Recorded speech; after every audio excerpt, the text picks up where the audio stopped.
Hablar de salud es hablar de bienestar físico y mental. Para esto, conéctate con Salud es Vida, para que estés al día con los mejores especialistas del saber, para que tú te sientas bien.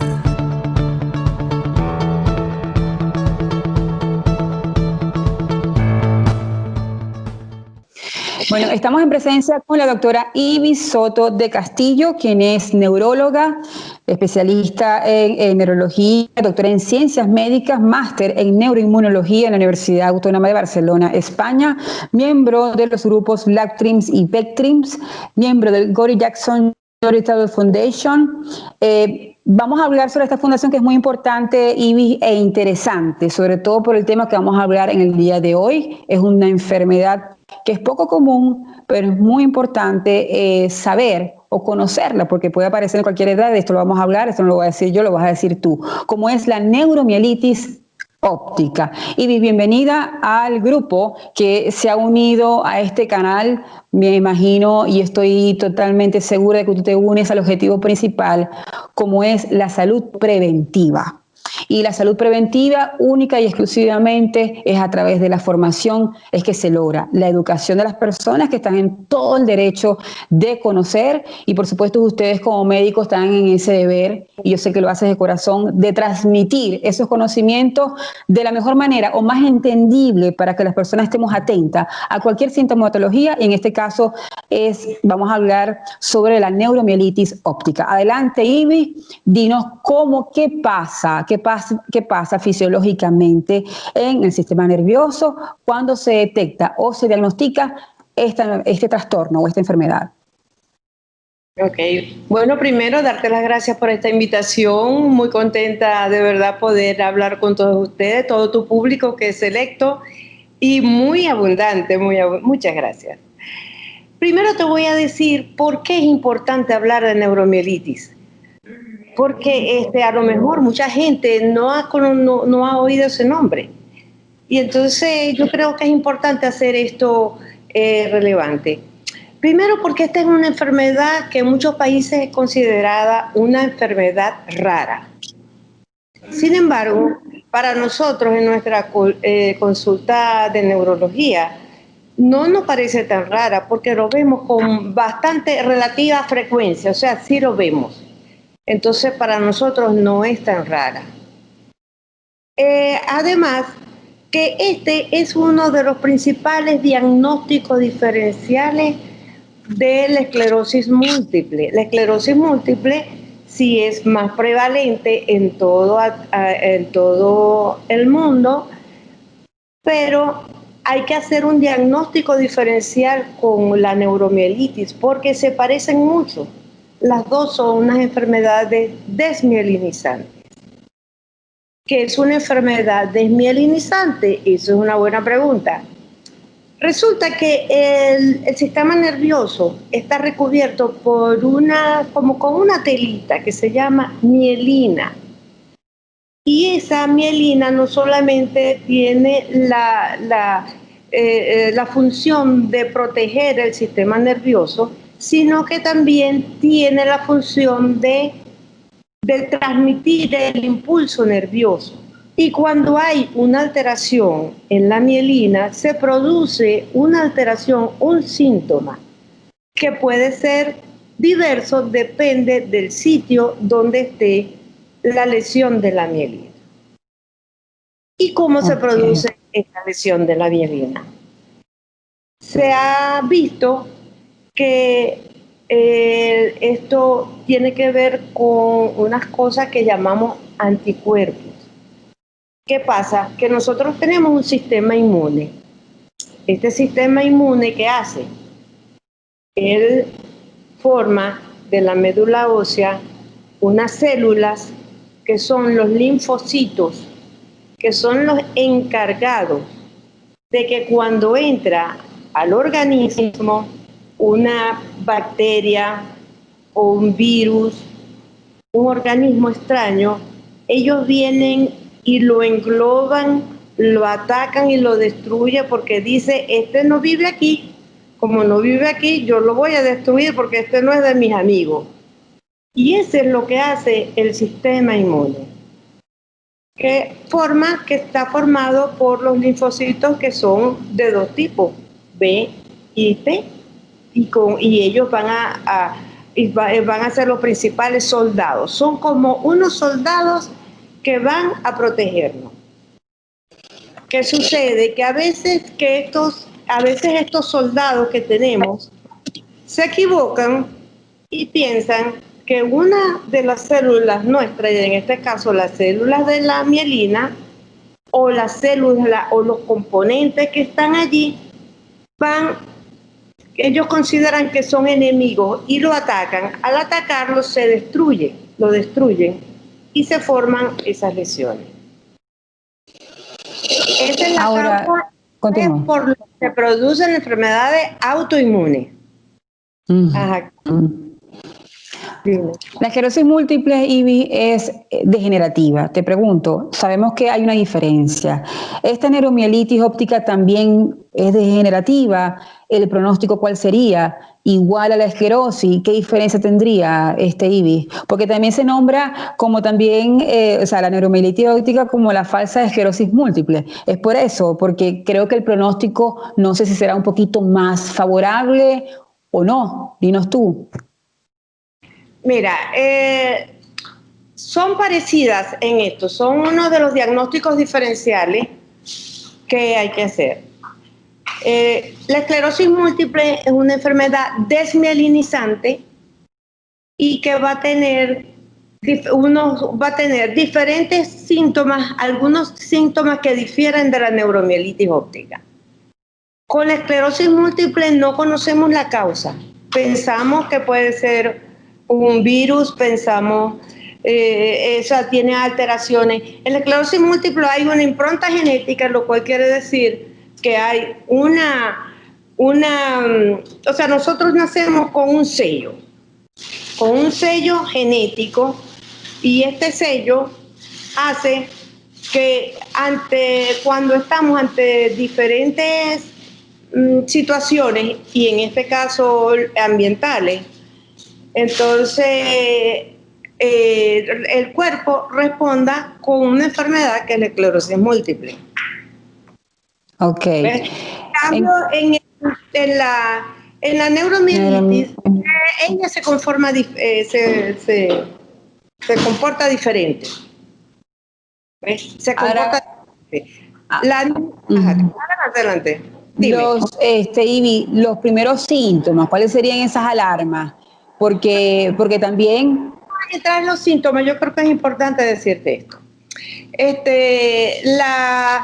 La diferencia más importante es que en la esclerosis múltiple no tenemos todavía la causa. Sabemos que es una enfermedad autoinmune, sabemos que que probablemente tenga que ver virus, el ambiente, lo que comemos, lo que vemos, porque si hay una diferencia en la prevalencia, en la latitud. Por ejemplo, es más frecuente en el norte, en los países nórdicos, que en el Ecuador. Y eso se ha visto que que influye mucho en lo que es la esclerosis múltiple. Ahora, en la neuromielitis óptica no. La neuromielitis óptica no tiene que ver con este gradiente que vemos en la esclerosis múltiple. Y en la neuromielitis, desde el 2004, cuando la doctora Wanda Lennon descubrió el anticuerpo productor de la neuromielitis, ya las cosas cambiaron completamente. Cambiaron y se hicieron más a la luz. ¿Por qué? Porque se descubrió un anticuerpo que se llama anticuerpo AQP4. Porque hay unas células que se llaman los astrocitos, que tienen que ver con la función de la neurona. Y estas tienen que ver con la nutrición, con el transporte de iones y demás. Entonces se descubrió ese anticuerpo que va a dañar ese astrocito, y al dañarse el astrocito daña la neurona. ¿Y qué importancia tiene esto? Tiene una importancia impresionante. ¿Por qué? Porque resulta que al nosotros saber cuál es la causa, nosotros podemos buscar la solución del problema. Y eso es lo que ha pasado con la neuromielitis. Ha pasado que ya después de esto, después del 2004, ya empezaron a ver otras cosas, los criterios diagnósticos cambiaron, porque se vieron que otras cosas, que otros síntomas tenían relación con la neuromielitis. Se observó que los estudios que hacíamos por resonancia magnética, que antes decíamos que eran de una, o sea, tenían unas características típicas, entonces resulta que no, que cambiaron. ¿Por qué? Porque nosotros ya le empezamos a medir ese anticuerpo AQP4, a los pacientes, y al ser positivo o negativo nos daba una visión de si tenía o no la enfermedad. Entonces, al tener esto hizo que es como una explosión, pero una explosión en beneficio de los pacientes que tienen esta enfermedad. ¿Por qué? Porque hubo menos, ahora ya se pueden diagnosticar mejor, y además ha abierto una puerta para los nuevos tratamientos.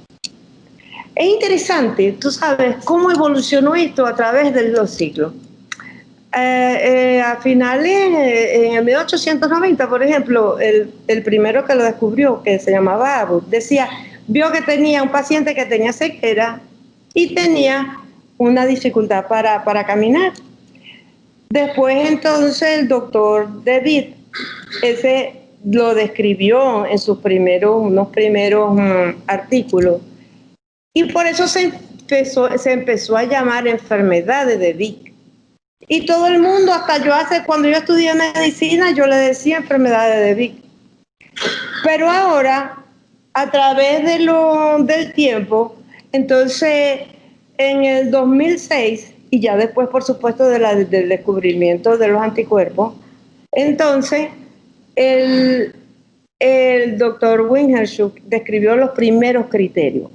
Pero, ¿qué? Tenía que tener una neuritis óptica, que lo que quiere decir es que la persona pierde la visión, y una mielitis transversa. Y eso quiere decir que tiene disminución de la fuerza muscular, la sensibilidad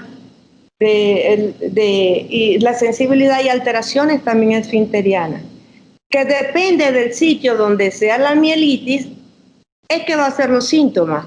Si es un poco más bajo, entonces solamente van a ser los miembros inferiores, pero si es más alto el nivel de la columna, entonces van a ser todos los... Ok. Pero después de esto,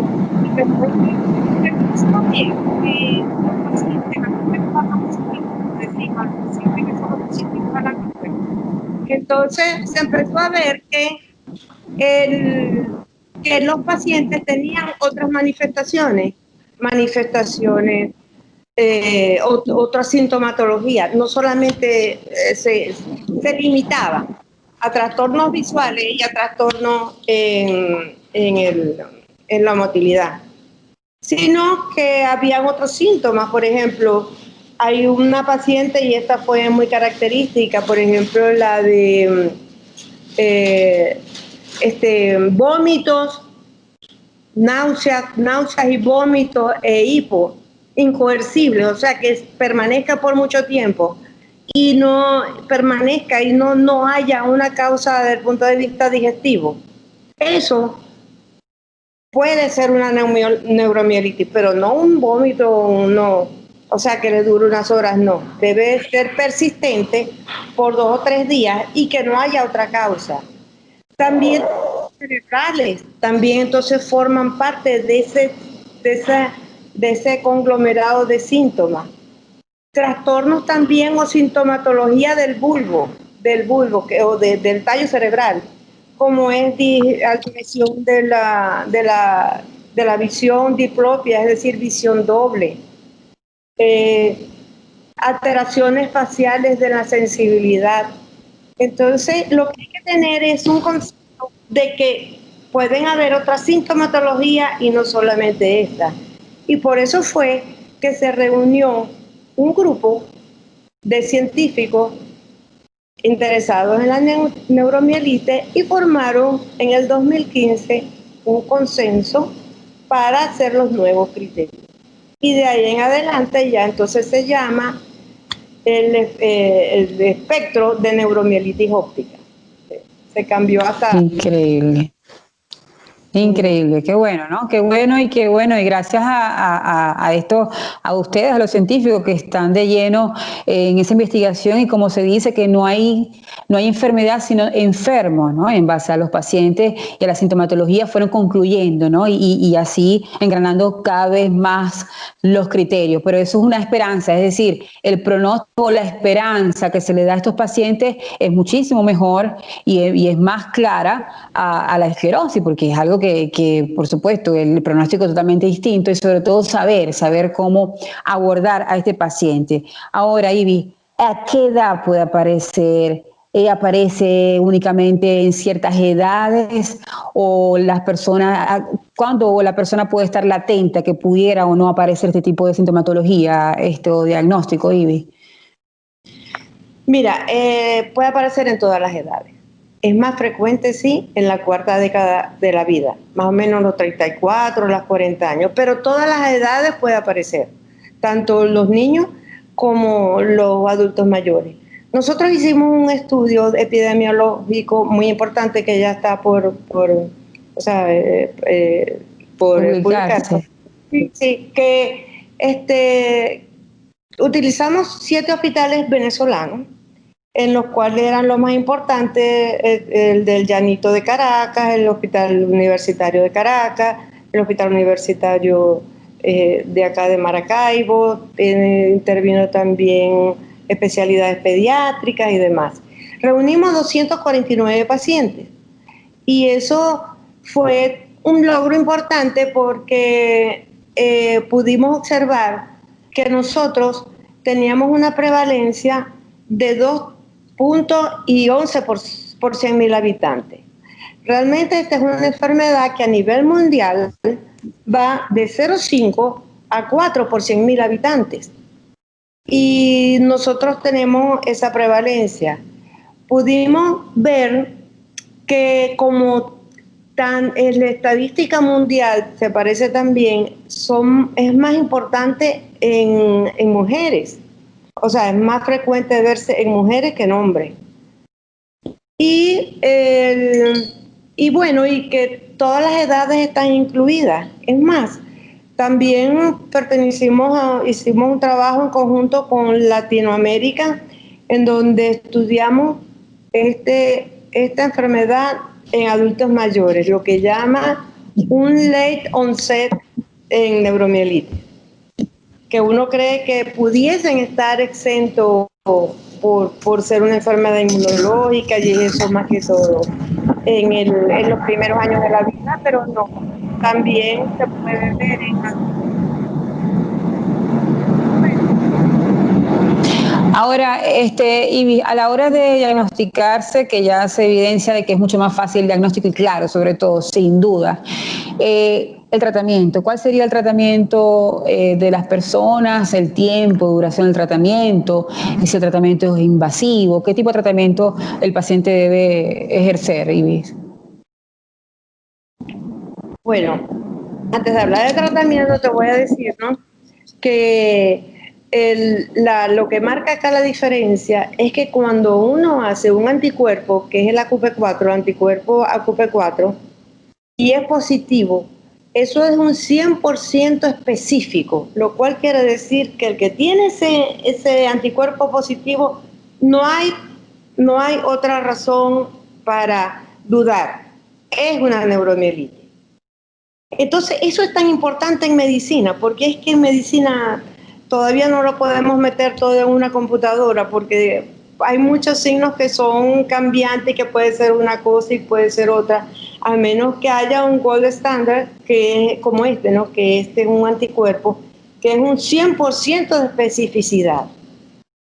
Entonces, esto es importante, ¿no? Después que tú le haces eso y es una neuromielitis, entonces el tratamiento es a base de inmunosupresores y ahora ha habido unos nuevos medicamentos que están aprobados por la FDA. Resulta que antes no había ninguno aprobado para neuromielitis. ¿Por qué? Porque el número de pacientes no era tanto como para que la industria ponerse a hacer trabajo de investigación. Y era como si tener esa factibilidad de que eran neuromielitis, entonces, o sea, porque no había un gold estándar, que era el anticuerpo, entonces tampoco se hacían. Entonces se utilizaban unos medicamentos ampliamente conocidos que se usaban para otras patologías también, para otras enfermedades reumatoideas, para lupus, para otras cosas. Y entonces también se usaba para eso, pero no había una regla, no había trabajos específicos sobre nuevos tratamientos. Ahora, con esto que tenemos, ya se han descubierto unos nuevos, se han aplicado y hecho estudios, trabajos con anticuerpos monoclonales, que tienen un porcentaje muy importante de favorecer a la enfermedad. La cura de la enfermedad. Eso es lo que uno quiere hablar, de la cura. Claro. Pero se habla de cura. Se hablaría de cura cuando un medicamento o un procedimiento quite las lesiones que se tienen y además restaure el sistema nervioso, o sea, que lo recupere y que no le den más brotes. Se está trabajando en eso arduamente porque hay muchos trabajos en curso y bueno, a lo mejor pronto tenemos alguna sorpresa. Y la otra cosa que era importante también, ¿no? Con respecto a ella, que es que uno puede hacer el anticuerpo, pero también hay métodos, hay maneras con estos nuevos criterios que tenemos de, aunque no tengamos el anticuerpo, porque es un anticuerpo que no es muy, o sea, que aquí en Venezuela no se hace, ahorita no lo estamos haciendo, no se hace. Es un anticuerpo que hay que enviarlo a la clínica Mayo. En Venezuela no tenemos la posibilidad de hacerlo. En otros países de Latinoamérica, en Argentina, sí lo están haciendo ellos allá. Nosotros, ojalá que pronto lo podamos hacer nosotros aquí. Pero sí podemos también diagnosticar con los nuevos criterios, hacer un diagnóstico y colocar un tratamiento adecuado. Pero lo ideal es con la presencia del anticuerpo. Claro. Ahora, Ivy, cuando le colocan el tratamiento, la calidad de vida del paciente, ¿cuál sería? ¿Mejoraría un porcentaje? ¿Cuál sería la respuesta, al menos, cuando se le coloca el tratamiento? Mira, aquí, y lo importante también de esta charla, para que la gente sepa lo que es esto, lo importante es hacer un tratamiento precoz, porque aquí el pronóstico depende de la cantidad de brotes. Es decir, no es una enfermedad que se va destruyendo el sistema nervioso de una manera silenciosa, no.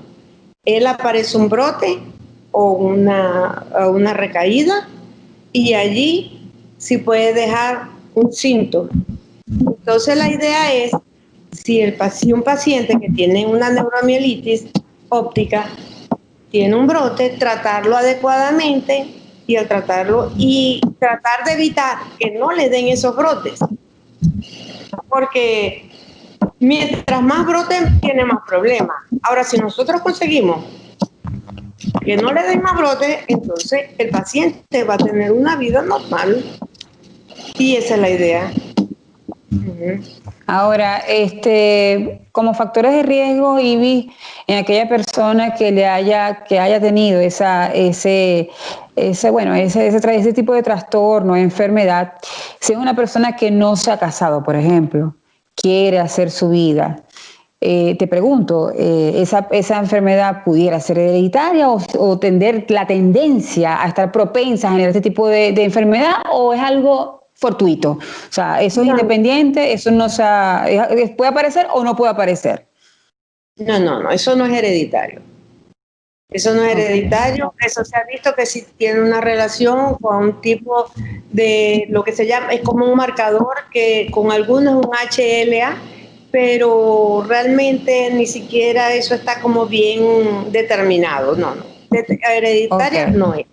Se ha descrito una familia,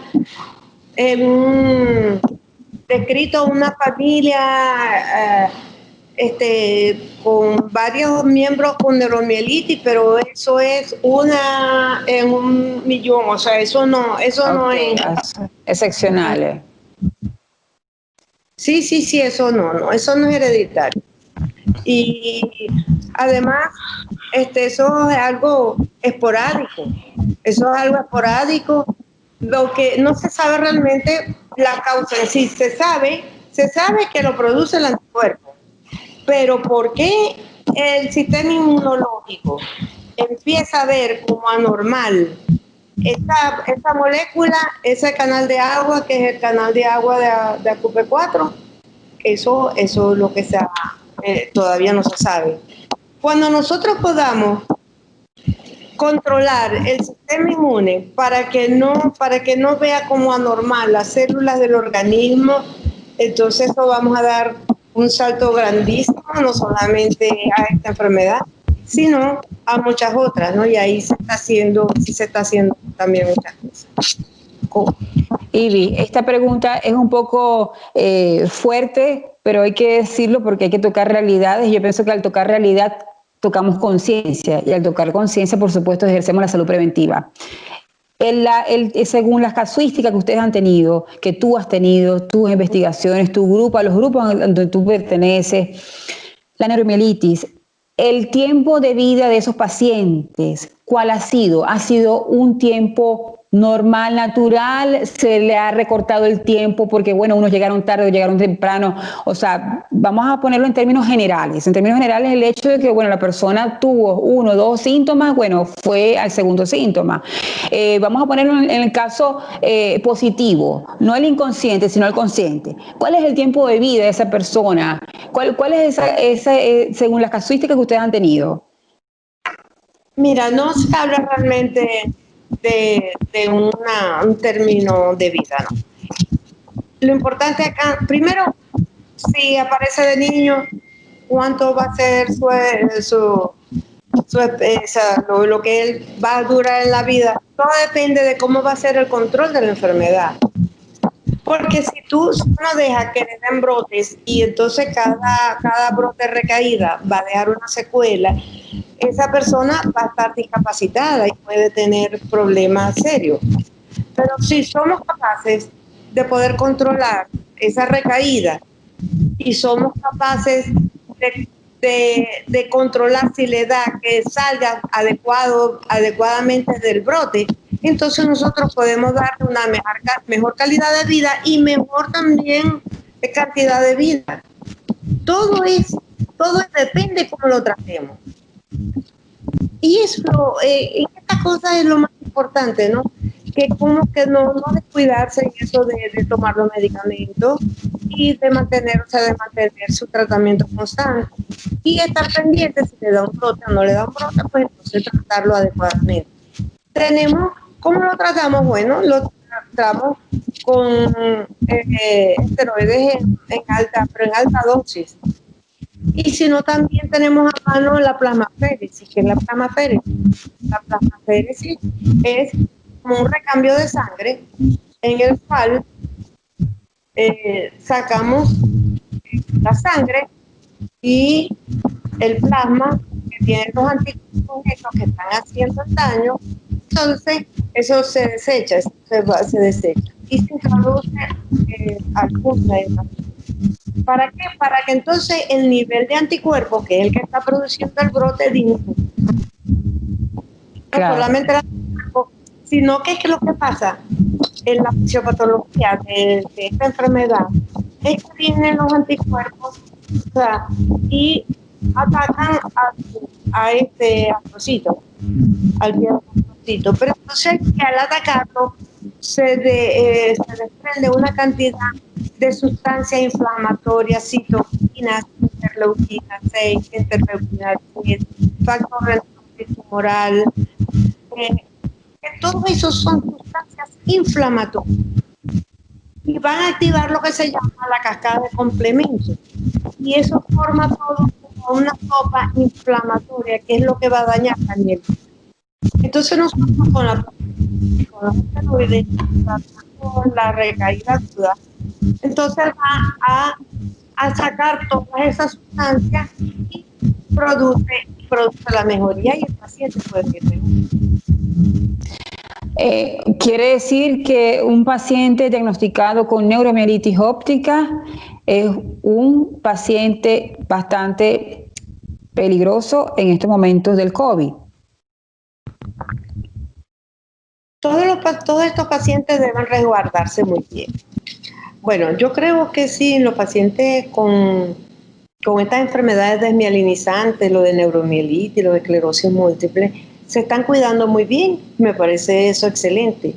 Porque realmente ni acá en Venezuela ni a nivel mundial son tantos los pacientes con estas enfermedades que han presentado el COVID. Y los que lo han tenido y han tenido más problemas es porque están muy avanzados en la enfermedad. Yo tengo una paciente que en estos días llamó y estuvimos en consulta por teléfono y resulta que tiene un COVID, pero muy leve. Él tuvo una manifestación neurológica con falta de olfato y de gusto y un poquito de falta de respiración, o sea, un poquito de disnea, pero muy discreta. Y ya han pasado varios días y está bastante bien. Sí, yo creo que sí se tienen que cuidar bastante. ¿Por qué? Porque no vamos a unar un problema más a uno de lo que ya tiene. Claro, de lo que ya tiene. Ahora, y yo quisiera que le dé un mensaje a la población en general. ¿En qué sentido? Cuando, hablando con otros colegas en tu especialidad, siempre cuando una persona tiene dolor de cabeza, ¿ok? Y es persistente el dolor de cabeza, enseguida las personas normalmente dicen, o muy comúnmente dicen, bueno, vamos al oftalmólogo porque eso debe ser la vista. En el caso fíjate, la neuromielitis óptica, cuando se da una ceguera, que es uno de los síntomas, ¿no? Quizás muchas personas, y sobre todo si una persona de avanzada edad, no, vamos al oftalmólogo, porque quiere decir que algo está pasando con la vista. Yo quiero que le des un mensaje a la población en general para generar esa formación, porque sí, la gente va primero al oftalmólogo, pero ¿por qué no vas primero al neurólogo? Porque quizás pierdes menos tiempo, ¿no? Vete de lo mayor a lo menor. Yo quiero que tú digas el por qué. Fíjate de que en la neuromielitis uno de los principales síntomas es este. Entonces, habla, que no sea yo, que seas tú como neuróloga de adulto, donde haga un llamado a la concientización en ese sentido. No quiero discriminar a los oftalmólogos, absolutamente, sino que podemos quizás llegar un poquito tarde por ir de lo más leve. Es normal, ustedes son los científicos, ustedes saben clínicamente qué es lo que puede pasar. Quizás la persona normalita no quiere tener un diagnóstico mayor o un diagnóstico más severo. Entonces yo quiero que seas tú la que hagas un llamado y utilicemos este canal o este medio para generar ese tipo de conciencia, Ivy. Bueno, yo lo voy a hacer relatándote unas anécdotas de mi vida profesional. Yo estoy pasando por el hospital universitario a mi consulta en neurología, pero yo veo una paciente sentada en una silla de ruedas y que estaba esperando una consulta X. La veo con una disposición de sus miembros que me di cuenta que ella no movía sus miembros inferiores. Entonces me paro, le pregunto qué le pasa y empieza a decirme que es que no está moviendo sus piernas y tal. ¿Y para dónde va usted? Porque me dice, no muevo mis piernas y tengo unos problemas de esfínteres desde que unos días. ¿Y usted para dónde va? No, yo voy para el traumatólogo, para que vea que tengo en mi columna. La examiné allí, o sea, para hacer su despistaje, Y le dije, no, señora, usted no va para el traumatólogo, usted va para mi consulta. Y la traje, que iba para una consulta de triaje para que la viera el traumatólogo, y la llevé a mi consulta y la diagnostiqué, la vi, le hice su historia, y tenía una neuromielitis con unas tremendas lesiones que la vimos después. Igual los principales signos son mielitis transversa, que es la de esta paciente, tenía una mielitis transversa, que no la dejaba movilizar bien sus miembros inferiores y tenía dificultad para orinar y para evacuar. Esos son los síntomas cardinales. Y muchas veces, con respecto a la visión, a veces eso se caracteriza es porque pierde la visión de un ojo o de los dos, o uno primero y otro después, o bilaterales al mismo tiempo, o sea, todo al mismo tiempo. Y entonces a los movimientos oculares puede tener dolor, que son las características principales de una neuritis óptica.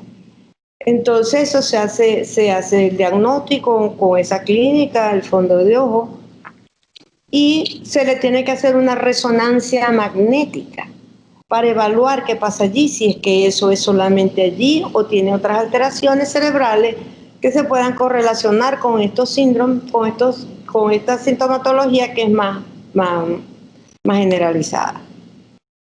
Entonces, después que uno hace eso, bueno, puede tener o no el diagnóstico, o puede ser solamente la neuritis óptica en ese caso. Pero si uno, porque lo sospecha, le hace un anticuerpo a CUP4, aunque solamente tenga una neuritis óptica, uno puede hacer un diagnóstico de una neuromielitis.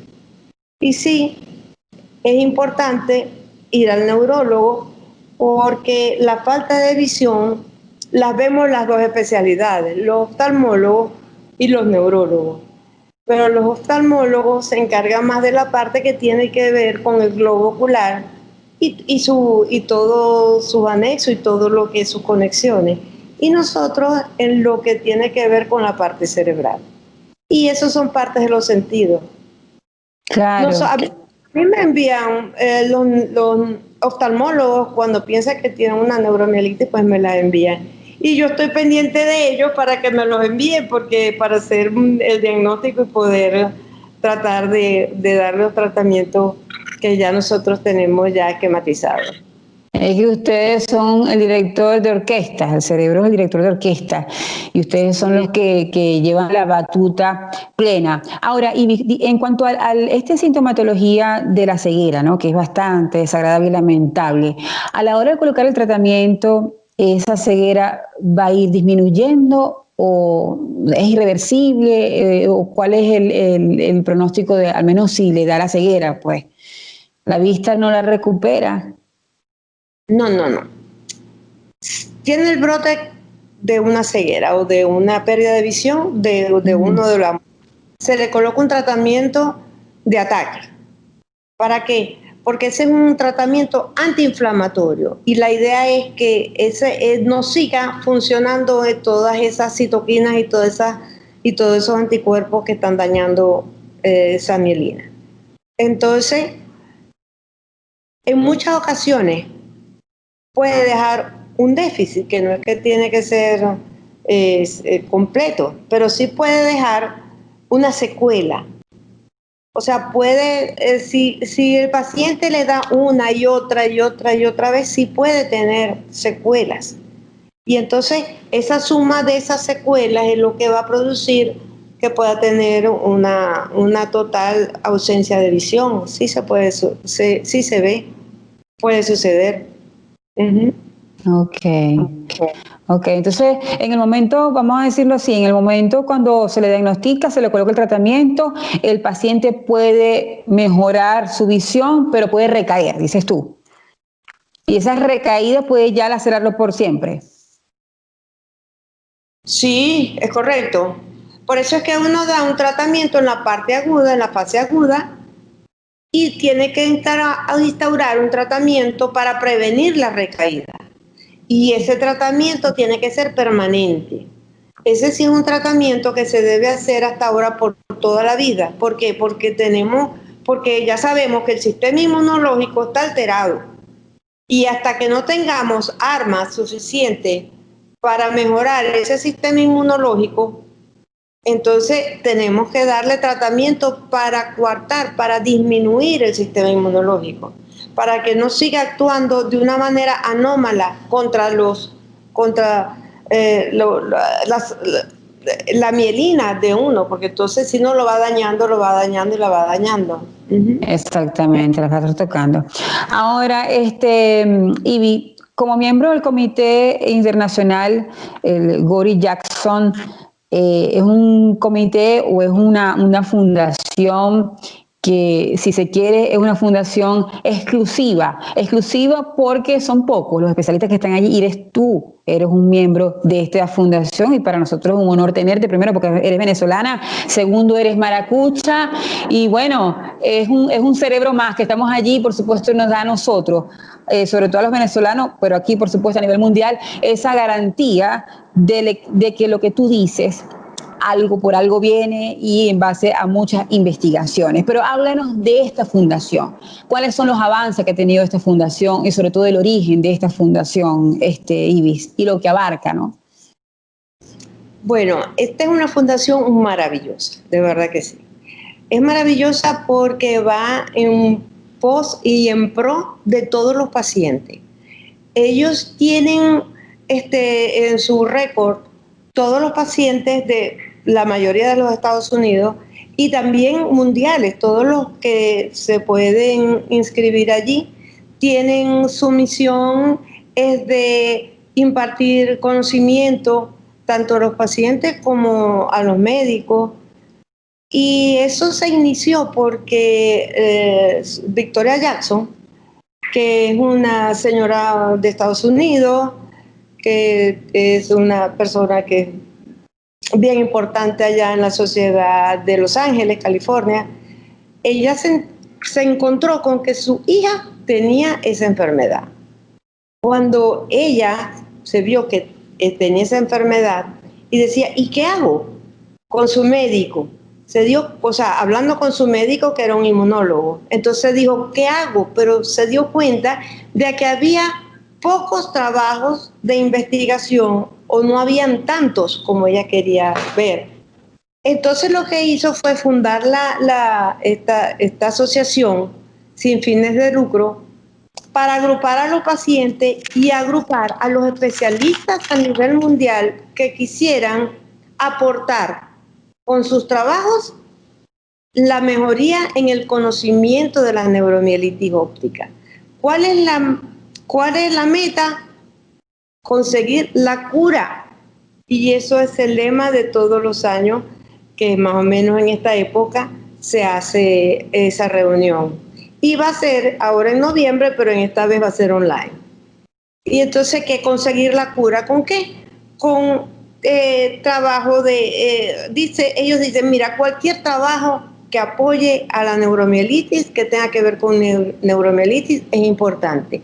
No solamente el que está trabajando en tratamiento, sino el que está trabajando en epidemiología, el que está trabajando en laboratorio, qué es lo que puede aportar más, cuáles son los mecanismos. Todo esto, entonces, ha habido una cantidad de personas muy importantes como el doctor de Argentina, la doctora Silvia Tenenbaum, una neuropediatra extraordinaria, el doctor Winterschuk, el doctor Weinschecker, esos son de la Clínica Mayo, la doctora Vincent, Angela Vincent de Inglaterra. Entonces, de verdad que es extraordinario y porque cada día apoyan más los estudios. Y eso es lo que hay que hacer, estudiar, investigar qué es lo que pasa y cómo vamos a lograr la cura de esta enfermedad. Cuando nosotros consigamos la cura de esto va a ser como un efecto dominó, porque así van cayendo todas las demás, porque entonces aquí ya tenemos el camino abierto. ¿Cuál es el camino? Que tenemos la causa de la enfermedad, que es que hay un anticuerpo que está definitivamente reconocido que produce esta enfermedad Y entonces, conociendo la fisiopatología, podemos atacar en todas las partes. O sea, eso tiene como varios steps, varias etapas. Y entonces van los investigadores, que cada quien en su campo, van viendo dónde pueden actuar hasta que consigamos la cura. Y esa es la finalidad de la asociación, conseguir la cura de la enfermedad. Qué hermoso eso, y por supuesto ese respaldo científico, por supuesto moral, porque las personas, los pacientes que están diagnosticados con este tipo de enfermedad como es la neuromielitis, tienen como que ese respaldarazo, esa mano en el hombro donde diga: tranquilo que vamos por ti, tranquilo que estamos pensando en ustedes. Ojalá así, hay muchas enfermedades raras que existen, hubiesen muchas fundaciones en pro de todo este tipo de enfermedades. Esto es grandiosísimo. Ibis, que estén en manos en este camino, porque de una u otra forma yo quiero, dentro de todo lo que yo he abordado aquí en este canal en este poco tiempo, Ibis, hemos concluido. Yo sé que tú eres muy científica, como neuróloga que eres, es natural, pero mira, yo he tenido cirujanos de tórax, por ejemplo, que manejan el Reiki antes de iniciar cualquier procedimiento quirúrgico, porque le meten esa parte energética. ¿Qué es lo que te quiero decir con esto? Si ya sabemos que el sistema inmune es el protagonista de todo este tipo de esta enfermedad en específico, yo invitaría a la parte psicológica, porque el estrés, depresiones, las emociones negativas, de una u otra forma influyen en nuestro sistema inmune. Y yo quiero que hagas llevar o irradies esta voz hacia esa organización e inviten a psicólogos, inviten a esas personas donde también la parte emocional pudiera de una u otra forma alterar el sistema inmune.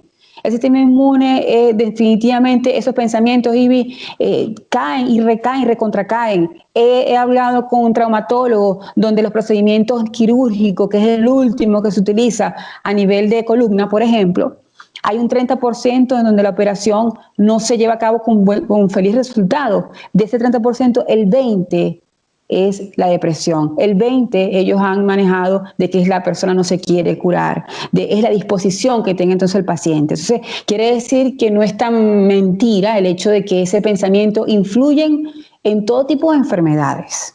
De hecho, aquí en Italia, cuando se habló del COVID, nosotros fuimos el primer epicentro en toda Europa, y la cantidad de fallecidos y contagiados era enorme. Y cuando uno prendía la televisión, esa era la información. No había otra información. Obviamente es algo inédito, es algo que ustedes mismos, no hay ningún posgrado que los haya enseñado tanto como esta enfermedad. ¿Okay? Es verdad. Porque es algo que se le iba de las manos, ¿me entiendes? Es algo que se le va de las manos, que gracias a Dios ya han podido dominarlo de una u otra forma. Pero ¿qué pasa? El miedo, Ivy, aquí el miedo fue un factor que acabó con mucho. Mira, y yo he tratado también en psiquiatría, porque hubo muchos suicidios, tantas cosas este COVID hizo y deshizo, ¿no? Y la parte esa mental, la parte emocional influyó de una u otra forma. No quiere decir que no exista, el COVID existe, pero ese miedo, esa paranoia que la gente salía aquí fue una cosa terrible, terrible, terrible. Te lo digo con propiedad, ya que estoy aquí, y ya la gente, bueno, a medida que ustedes han ido avanzando con los pacientes, cómo ha mutado el COVID en Venezuela, aquí comenzó de otra manera, ya comenzó de otra manera, fíjate, con efectos neurológicos. Aquí todavía cuando comenzó no era así, ahora sí. O sea, tantas cosas que yo quiero, disculpa que me haya metido en esta conversación donde haya hablado un poquito más, es que la parte psicológica, y yo creo que tienen que invitar a este grupo a estudiar la parte psicológica de los pacientes. No, bueno, mira, has tocado un punto álgido y extraordinario. El sistema inmune está también mediado por todo lo que son nuestros pensamientos, como tú dices. Es decir, eso está plenamente certificado. Cuando nosotros vemos a estos pacientes, tenemos que atacarlos multidisciplinariamente, porque tenemos que la parte psicológica es muy, muy importante, que los pacientes se sientan, a pesar de que tengan una u otra discapacidad o una dificultad, entonces que ellos se sientan bien felices. Es lo más importante en el ser humano, es sentirse feliz. Y eso, la felicidad no es igual para ningún ser humano. O sea, el concepto de felicidad no es igual para ti que para mí, ni que para un paciente que tiene alguna dificultad. No, es individual. Cada quien tiene un concepto de felicidad. Pero uno tiene que levantarse a ser feliz. Y precisamente se recomienda para ellos específicamente, pero también para otros, hacer meditación. La meditación lo da inclusive cuando uno va a todas las charlas que le dan a los pacientes, porque como te digo, en esta asociación es para pacientes y hay entrenamientos en muchos campos, cada vez que se hace estas reuniones, es la meditación y le explican por qué. Lo hacen como control del dolor neuropático, porque a veces puede producir unos espasmos dolorosos, o sea, unas contracturas que son tónicas, una contractura de los miembros y producen dolor. Entonces, asociado a los medicamentos que ya se usan, el usar la meditación, el autocontrol y todas estas técnicas que son milenarias, porque eso lo viene de los hindúes, y los chinos también, pero son muy importantes para el control mental, la relajación muscular, la sensación de bien vivir, y hace que mejore el sentimiento de sentirse bien y por lo tanto también mejora este dolor neuropático. Y lo hacen para eso. Entonces sí, a nuestro paciente debemos apoyarlo no solamente con esto, sino depende de las necesidades de cada quien, pero este apoyo psicológico y de apoyo de sí irse por este tipo de prácticas que cada vez que en neurociencias cada vez se está apoyando más, porque dice que sí tiene que ver con la memoria, mejorar la memoria, mejorar la parte de concentración. Entonces, yo se lo recomiendo a mis pacientes. Y te digo más, aquí antes de comenzar la jornada, los médicos llegó un momento que era tanto los pacientes que ustedes son humanos, ustedes sin batas son seres humanos, ustedes no son robots y sienten. Y llegó un momento en que los médicos meditaban, hacían la meditación previa para comenzar las jornadas, porque era la única manera en no caer ellos mismos, de tanta desesperación, ver tanta gente juntas, contagiadas, y llega un momento que ya la cabeza ni siquiera les daba. Entonces ellos lo que hacen es meditar. Esas son anécdotas, mira, increíbles. Y ese cirujano que en el descanso se ponía a rezar el rosario, uno lo que hace es pedirle a Dios, ¿oíste? Allí no pedirle a Dios, Dios mío, ayúdanos en esto, que nosotros estamos solos ante tanta desgracia, tanta enfermedad, hablando de eso del COVID, entiendo. Ayúdanos. Sí. El que le ha dado COVID, a mí me dio COVID. Pero me dio como si me diera 2 besitos, gracias a Dios. O sea, me dio para el cuerpo.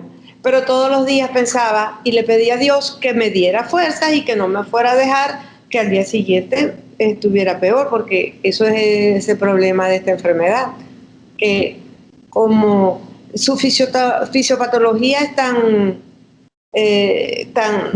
distinta una parte en otra, sí. Pero sí, afortunadamente yo no me dio fuerte y bueno, me dejó unos anticuerpos que duré un poquito. Qué bueno, sí. Qué bueno, me alegra muchísimo, que bueno que lo hayas superado, y fíjate que quedó esto aquí en la historia quedó, eres tú la que estás hablando y gracias a Dios lo superaste, pero muy bien. Y yo creo que, Ivy, si tú estás afirmando de la parte psicológica, creo que tú la ejerces, y yo estoy completamente segura de que como así lo ejerces, así la vida te está respondiendo, con esa mente positiva, con esa actitud positiva, y el cuerpo te responde de la misma manera, están hablando el mismo idioma. Así que te felicito y te admiro. Yo, Ivy, te agradezco mucho por esta conversación, por esta entrevista. ¿Por qué? Porque fuiste muy clínica primero, dijiste cuáles eran los síntomas, qué pasaba dentro del organismo. Más claro no puede estar el público de cuál es, a menos cómo se somatiza fisiológicamente, qué pasa en nuestro organismo. Y por supuesto, la mejor noticia es que eres miembro de esta gran fundación y estos otros grupos, Lactens y Vectren, que siempre estás en continua investigación, en continuo aporte para el mundo, para distintas enfermedades. Y eso es un gran aporte que le da a la población porque es una esperanza. Y yo creo que las personas no quieren estar enfermas. Las personas, el solo hecho de que ustedes, los especialistas, conocedores de la materia, y que estudien todos los días para ver qué esperanza le da a este tipo, en este caso, con la neuromielitis, pero la esclerosis múltiple, también están de lleno. Y de eso vamos a hablar próximamente. Pero el hecho de que están en continua investigación, IBI, es la mejor solución y la mejor garantía a la población de que hay esperanza para distintos tipos de enfermedades. Ivy, ¿dónde te podemos encontrar? Bueno, mi email es ibisotodecastillo@gmail.com y bueno, yo estoy en el hospital clínico, yo trabajo allí en el hospital clínico. ¿Haces telemedicina? Y telemedicina, sí. Yo hago telemedicina, sí. Por cierto, sí. Excelente. Sí, hago telemedicina. Excelente. Muy bien, Ivy, porque bueno, eso es una también, ahorita con la telemedicina le ha hecho mucho bien a muchísimas personas, obviamente para protegerse primero ellos y sobre todo solucionarse esos problemas. Ivy, agradezco nuevamente, hasta una próxima oportunidad, hablaremos de distintos temas. El cerebro maneja todo, comanda todo, y cuánta arista no podemos nosotros descubrir a través de tu persona con tanta experiencia, Ivy. Bueno, no, muchas gracias. Gracias por esos elogios, de verdad que eres extraordinaria. Me encanta haber conversado contigo y con todo tu público, que es maravilloso y súper abundante, porque ya te había conocido desde hace muchísimo tiempo. Te felicito por todos tus éxitos y muchas gracias por haberme invitado. Gracias a ti y seguramente hasta una próxima oportunidad. Cuídate mucho y por supuesto que Dios te cuide y te ilumine siempre como lo has estado, y a algún evento, cualquier descubrimiento, por supuesto estamos al pendiente aquí en el canal, porque el canal también es tuyo, Ivy. Muchas gracias. A la próxima.